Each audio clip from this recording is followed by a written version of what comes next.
After showing that the existence of a good God who created me demonstrates that the world outside my mind exists, I am not in the matrix, etc., Descartes finishes his Meditations on First Philosophy in, about 6 pages or something like that, with 3 things as his main priorities. One is to think through one more time the relationship of mind and body. Another is to find a path forward towards more knowledge, which was sort of the point of this whole thing anyway. Well, he's already found that. So let's say rather to further clarify. One, to further clarify, that's good language. One, to further clarify the relationship of mind and body. Two, to further clarify the path forward towards more knowledge. And 3, to consider how we fall into error. Now, those things are, of course, connected. It may not be so obvious initially that the nature of the mind and body is a big part of how we fall into error. Our construction by God as minds connected to a body renders us vulnerable to error if we are not careful. And the way forward towards more knowledge largely involves avoiding error, which again was sort of the point of this whole book. It's the point of this whole journey we've been on through the Discourse and the Meditations. Now, I'm not going to clarify every detail, all the connections. We don't have time, and I don't want to. I'm sort of sick of this series. I need to wrap up the Meditations and then possibly do one video on the objections in Descartes' replies to them. Let's then briefly clarify those 3 things, or briefly make some observations on how Descartes tries to clarify those 3 things. 1, the relationship of the mind and body. 2, how we fall into error. And 3, way forward towards more knowledge. I put them in a different order this time. Descartes says, as far as the remaining matters are concerned, and he describes the remaining matters, but let's just not go over that in detail. As far as the remaining matters are concerned, he says, referring to things yet to be figured out, as far as the remaining things to be figured out are concerned, even though these matters are very doubtful and uncertain, nevertheless, the fact that God is no deceiver, and thus no falsity can be found in my opinions, unless there's also in me a faculty given me by God for the purpose of rectifying this falsity, offers me a definite hope of reaching the truth even in these matters. Let me paraphrase this. As far as everything else is concerned that I would like to know, that we need to figure out, that we need to understand, as far as all the other knowledge we don't yet have is concerned, even though these things can be doubtful and uncertain, nevertheless, there's a hope of reaching the truth in all these uncertain matters, since God is good, since God is not a deceiver, and has given us a faculty for gaining knowledge. And surely there is no doubt that all that I'm taught by nature has some truth in it.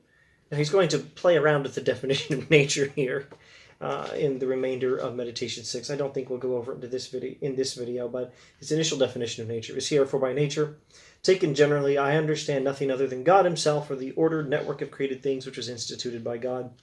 By my own particular nature, I understand nothing other than the combination of all the things bestowed upon me by God. So there's a way forward, because God is good and has given us a faculty for gaining knowledge, reason, if we use it properly, and trusting reason rather than the senses, etc., etc. And in terms of the whole method of doubt, and the Discourse on Method, and the Meditations on First Philosophy, the whole project of Descartes' philosophy, in these broad terms, what's going on is pretty simple. He's gone through the method of doubt. He's proven his own existence. He's proven the existence of God. And then he's learned from the existence of God that other things God has created us to believe, must be believed, can be reasonably believed, are true, can be known to be true, and that our faculties for believing these things can be trusted, they're reliable, although we do have to be careful to use them properly. And the rest is largely just details. Now here he actually is not going to go into the things he went into in parts 5 and 6 of the Discourse on Method. All that stuff about metaphysics and the new science and using science to fix up the world the way we like it. Keep in mind that the Meditations is something like a very, very detailed zoom in on part 4 primarily of the Discourse on Method, but to some extent, I suppose also parts 2, also parts 3 and 5, more or less. Anyway, where was I?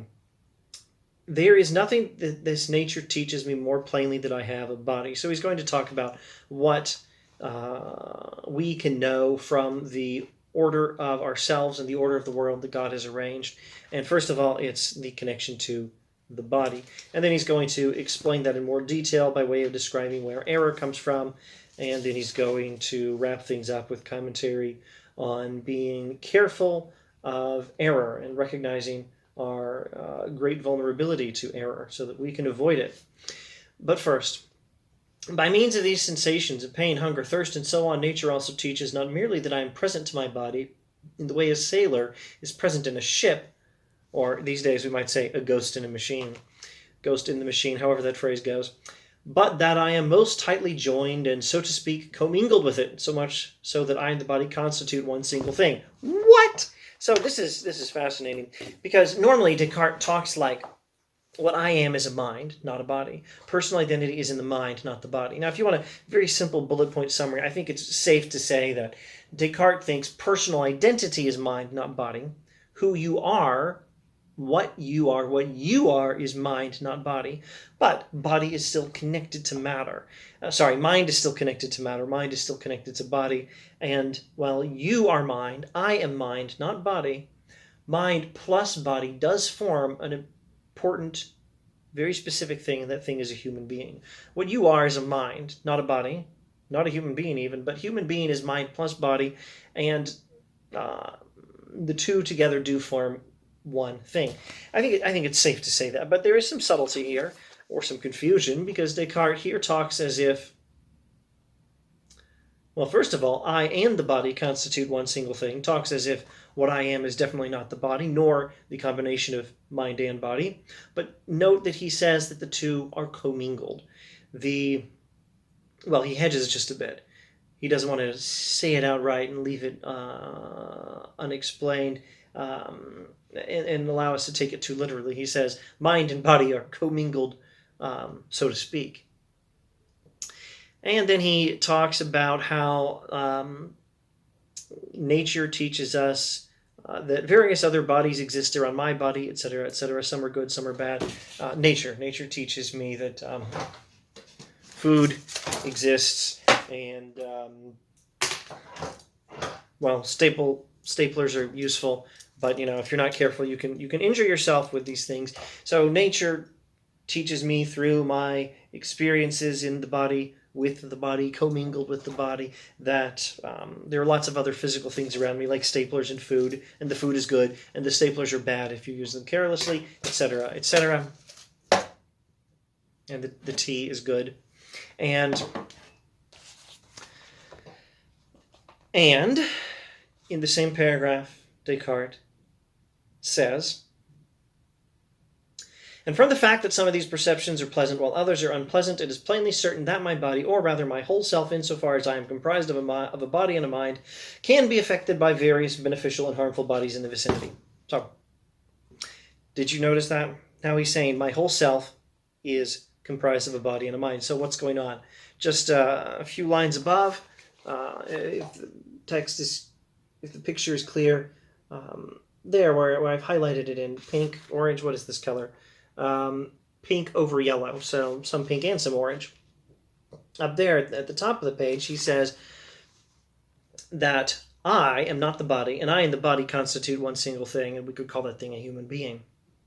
But then further down, next bit of pink on yellow for some orange, he says that the whole self is mind plus body. I am mind plus body. So what's going on there? Well, we could check the Latin.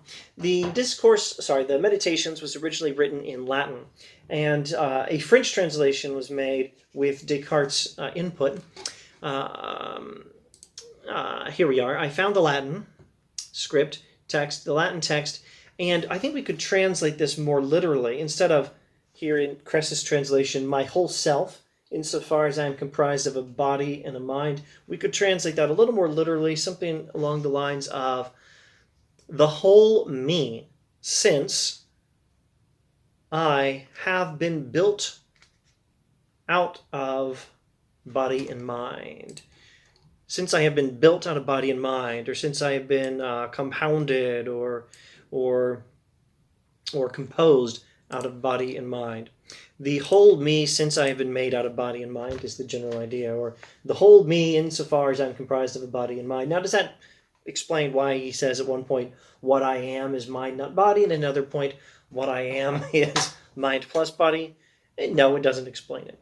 But I think it does help to clarify that what's going on here is he's struggling to find exactly the precisest, most precise language he can, and he's not finding perfectly precise language. I and the body, I being the mind, not the body, are distinct, but they do connect and to some extent, or in a manner of speaking, commingle or mix to make one single thing, such that there is a composite, a thing made of mind and body, that is, in some sense, the whole me. There is myself, and then there's the whole me. Myself is just the mind, but the whole me is mind plus body. You could think of the body as part of the extended self, or something like that.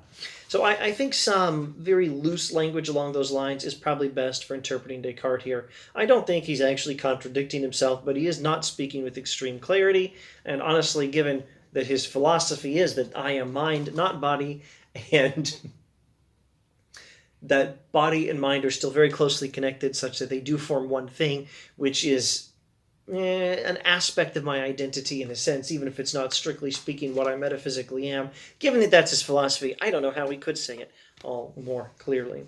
So anyway, he talks about nature. He redefines nature, or reconsiders his definition of nature from before. He talks about what we learn from nature and how mind and body are connected, and talks about how we are vulnerable to error in part because of the nature of that connection. And in the process of talking about this, he reaffirms that mind is not the same as body. And I may want to briefly mention one reason he gives here. He says a body by its nature is always divisible. Here, I think, as often in Descartes, body does not mean the human body specifically, but a physical thing. A physical thing is always divisible. It, by definition, occupies space. And that means there's a part of it that is occupying one part of that space, another part that's occupying another part. Because space is inherently divisible.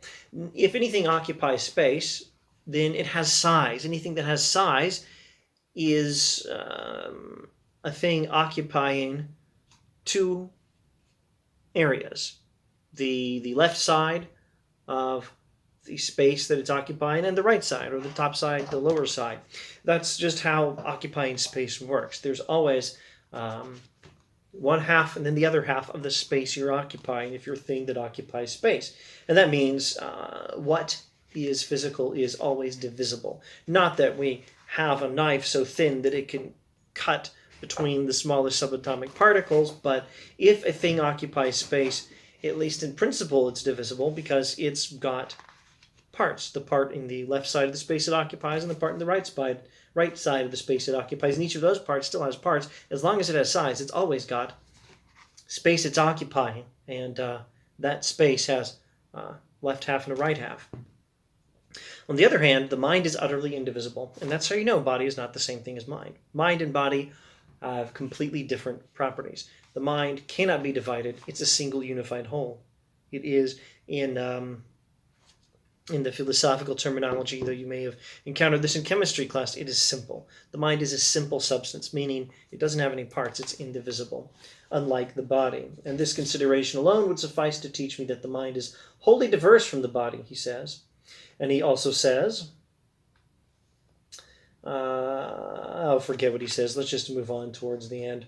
From these considerations, it is utterly apparent that notwithstanding the immense goodness of God, the nature of man, insofar as it is composed of mind and body, cannot help being sometimes mistaken we can't escape our vulnerability to error. We have to be careful. And the last sentence of this book states, we must acknowledge the infirmity of our nature. And, well, again, it's a call to pursue knowledge and to beware of error, in part by understanding the way God has designed the world and us, such that while we are capable of getting knowledge, error is always a danger, and we have to be careful of it. And let's just clarify one final thing. He says that the hyperbolic doubts of the last few days ought to be rejected as ludicrous. So, no more doubt. No more ridiculous wondering, am I in the Matrix? Am I just a brain in a mad scientist laboratory? Am I perhaps not even a brain, just a mind floating in space? Or perhaps a mind not floating in space because a mind a mind doesn't need space to float in. or am I being deceived by not only perhaps the Matrix, but perhaps an evil demon with godlike powers, but a mischievous nature such that he is deceiving me? Am I being deceived about all these things? And Descartes says, oh, these doubts are ridiculous. Get rid of them. So keep in mind, the nature of Descartes' method is doubt, but the purpose has always been certainty. And so I'll close, maybe not the whole series on Descartes we've been doing, but at least this journey through the Meditations and the Discourse with what still seems to me for quite some years now a very fitting summary of a whole lot of Descartes. The method of Descartes is doubt, but the purpose is certainty. Thanks for watching.